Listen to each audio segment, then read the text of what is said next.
hello ဒီဘောနော်ဒီဘန်ကဒီ2024မှာပဲသူတို့ official ထွက်တယ်ပေါ့နော် official ထွက်တယ်ဆိုတော့သူတို့ page တွေပါညာတွေ့ရတော့ကျွန်တော်2024မှာတွေ့တယ်ပေါ့နော်ဒီကြားမတိုင်ခင်မှာတော့သူလှုပ်ရှားမှုတွေတော့ရှိမှာပေါ့နော်ဆိုတော့ဒါကျွန်တော်အသေးစိတ်တော့မသိဘူးဒါပေမဲ့သူတို့ EP ထွက်လာဖို့ရှိတယ်ပေါ့နော် EBA မှာထွက်လာဖို့ရှိတယ် EBA မှာမထွက်ခင်မှာသူတို့ဒီsingle sound ပေါ့နော်သူ EBA ဘန်ထဲမှာပါမယ်တချင်းတစ်ပုတ်ကကြိုထွက်လာတယ်ပေါ့နော်အဲ့ကောင်တော်တော်မိုက်တယ်သူလည်းတော်တော်ရှားတယ်လို့ပြောရကျွန်တော်တို့နိုင်ငံမှာဆိုလို့ရှိရင်အဲ့လို symphonic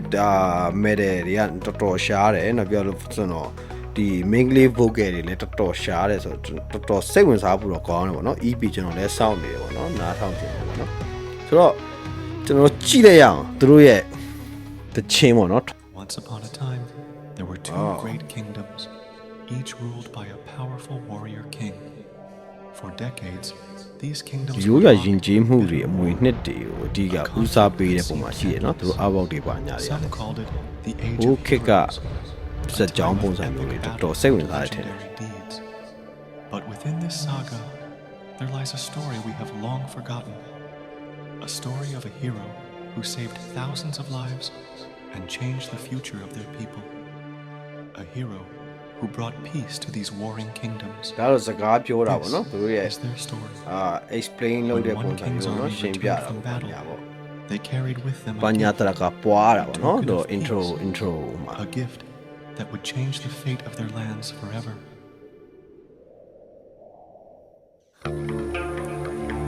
Naga wait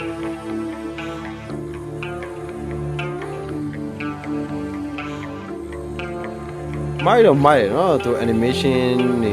up တွေလောက်ထားတာတွေလည်းတော်တော်မိုက်တယ်တော်တော်လည်း quality ကောင်းတယ်ကြီးလည်းတော်တော်ကြီးတယ်နော် resolution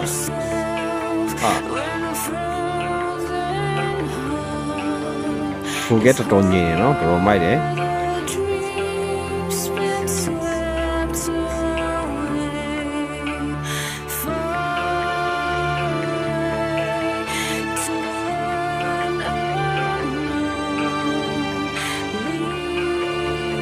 နောက်ကဒီ locking နဲ့တော်တော်မိုက်ရနော်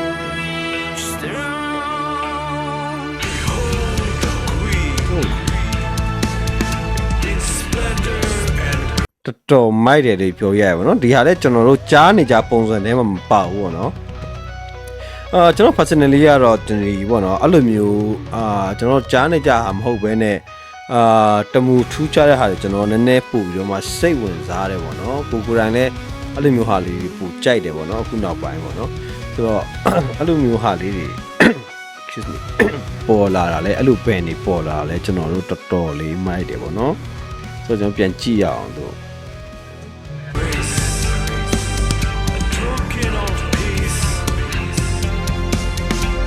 drum ကမိုက်တယ်နော် acoustic drum ခါလာတော်တော်မိုက်တယ်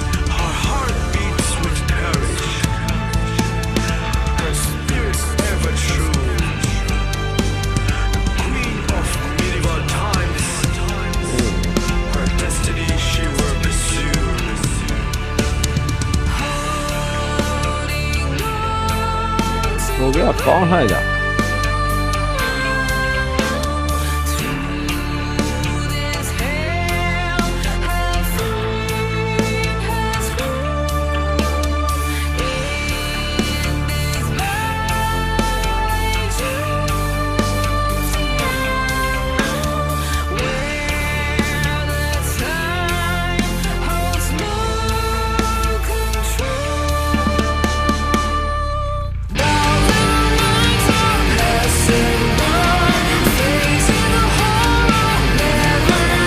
တော်မိုက်တယ်ဆိုတော့ဒီ crack တွေတော့မတွေ့သေးဘူးပေါ့နော် crack တွေနောက်ဆုံးပိုင်းမှာတော့ကျွန်တော်အမရကောင်နားထောင်နောက်ဆုံးပိုင်းမှာ crack တွေတွေ့တယ်ဒါပေမဲ့သူ music သွားထားတဲ့ပုံစံနဲ့သူ arrange လုပ်ထားတဲ့ပုံစံတွေကတကယ်နားထောင်မယ်ဆိုလို့ရှိရင်တော့တော်တော်မိုက်တယ်လို့ပြောလို့ရတယ်နောက်ပြီးတော့ထူးခြားတာ main ကလေးထဲမှာပေါ့နော်အခုကျွန်တော်တို့10စုနှစ်က နှစ်ခုလောက်ရှိပြီပေါ့နော်မယ်တွေကအဲ့ထက်တော့ပို့နေပြီပေါ့နော်ဆိုတော့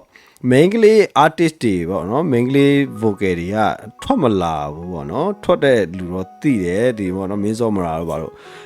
ဒါပေမဲ့တခြားကတော့တကယ် officially မထွက်လာဘူးပေါ့နော်ဆိုတော့အဲ့လိုထွက်လာတဲ့ band တွေကတော့ကျွန်တော်တို့ welcome လုပ်ရမယ်ပေါ့နော်ကျွန်တော်ရဲ့တော်တော်လေးဒီအားရဖို့ကောင်းတယ်ပေါ့နော်တော်တော်လေးမိုက်တယ်ပေါ့နော်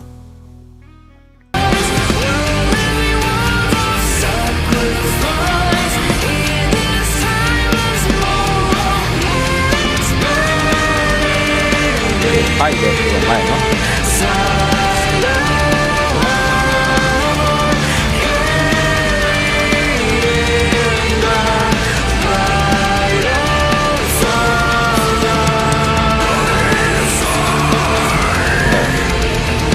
ဖိုက်တော့ပါလာပြီ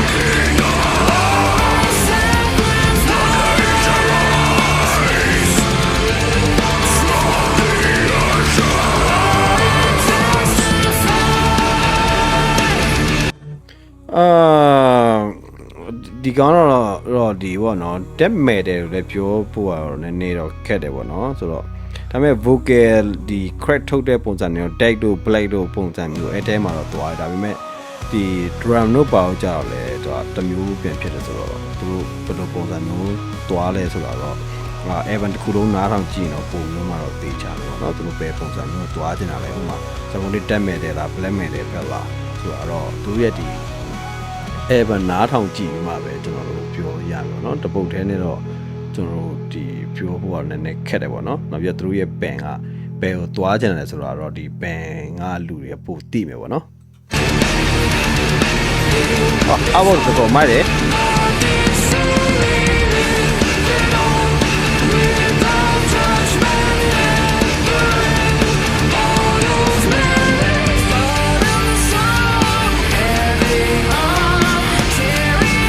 မယ်လိုဒီရတော်တော်လှတယ်နော်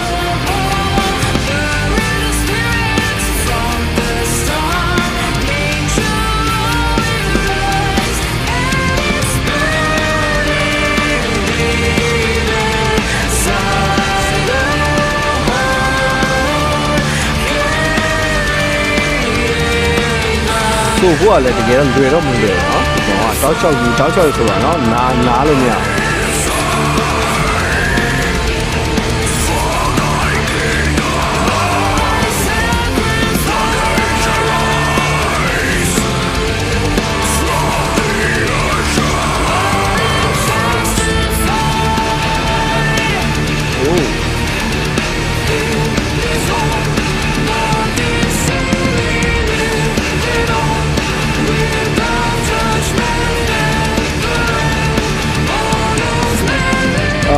vocal လဲတော်တော်မိုက်တယ်သူဆိုရတာလဲတော်တော်လေးမိုက်တယ်နောက်က drum နဲ့လဲတော်တော်လေးလိုက်တယ်ပေါ့နော်နောက်ကျတော့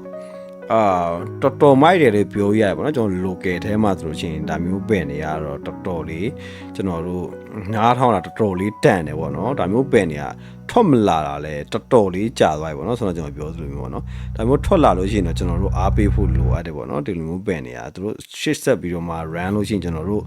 နိုင်ငံရဲ့ဒီမဲတဲ့အတွက်လည်းတော်တော်လေးအဆင်ပြေတဲ့ band တွေပေါ့နော်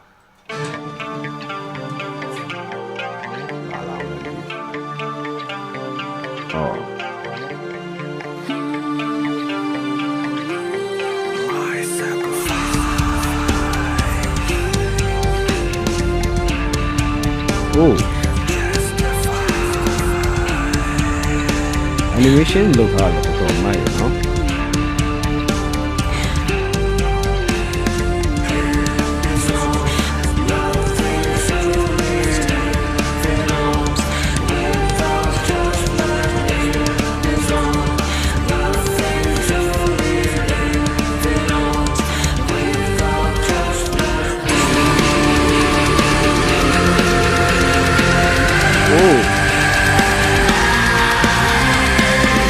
တက်သွားတဲ့ပိုင်းကျွန်တော်ကိုကြိုက်တယ်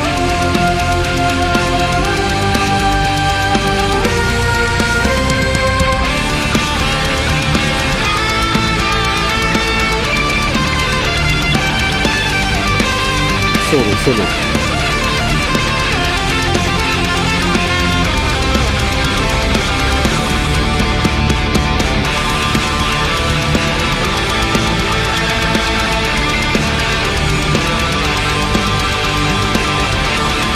ဆိုလိုခါလာက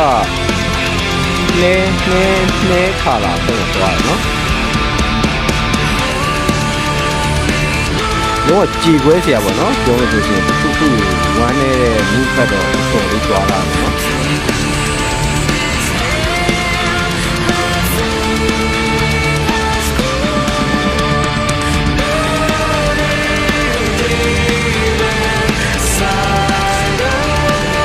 မိုင်းမဆက်သွားတာဆိုကြက်လို့ပဲကျွန်တော်အချင်းတော့တော်နေမျောနေတယ်မကြက်တော့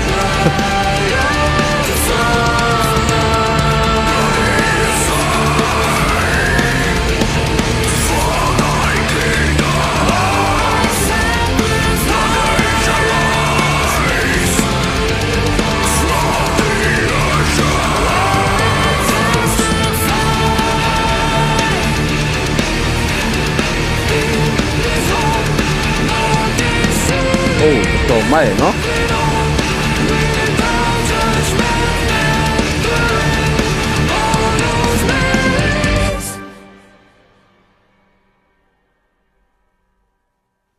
နာဂဝေး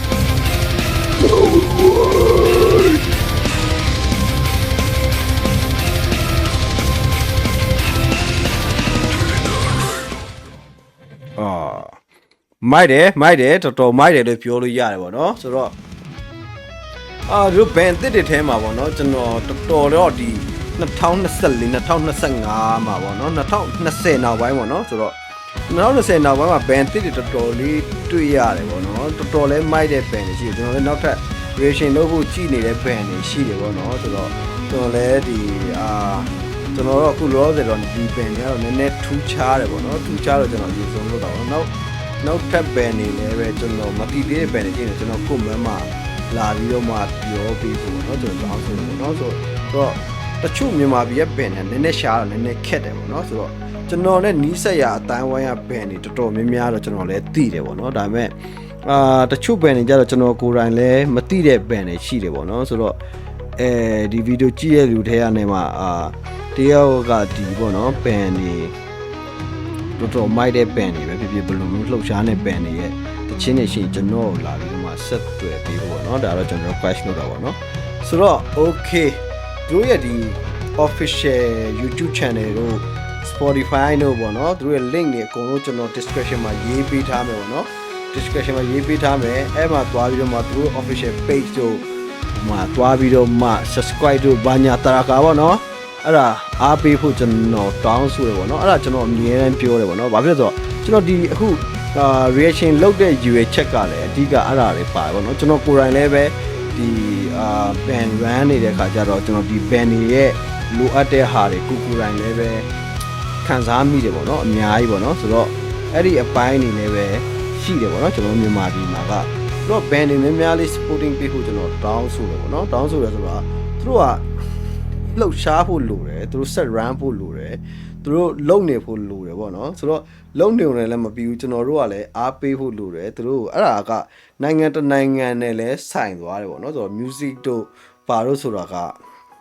ပြောရှင်အဲ့လိုအကြီးပြောတယ်ဖြစ်မှာပေါ့နော်အဲ့နိုင်ငံတနိုင်ငံရဲ့ဒီပေါ့နော်တိုးတက်မှုနဲ့လည်းအများကြီးသက်ဆိုင်တယ်ဆိုတော့ကျွန်တော်တို့အဲ့ဒါလေးတွေကျွန်တော်တို့ပေါ့နော်အားပေးတယ်ဆိုတာနားထောင်တာတခုတည်းမဟုတ်ဘဲနဲ့တို့ရဲ့ official page တို့ဒီ channel တို့ဘာတို့ပေါ့နော်အကုန်လုံး subscribe တို့ဘာညာပေါ့နော်အဲ့လိုမျိုးလေးလည်းအားပေးဖို့ကျွန်တော်တောင်းဆိုတယ်ပေါ့နော် okay thank you guys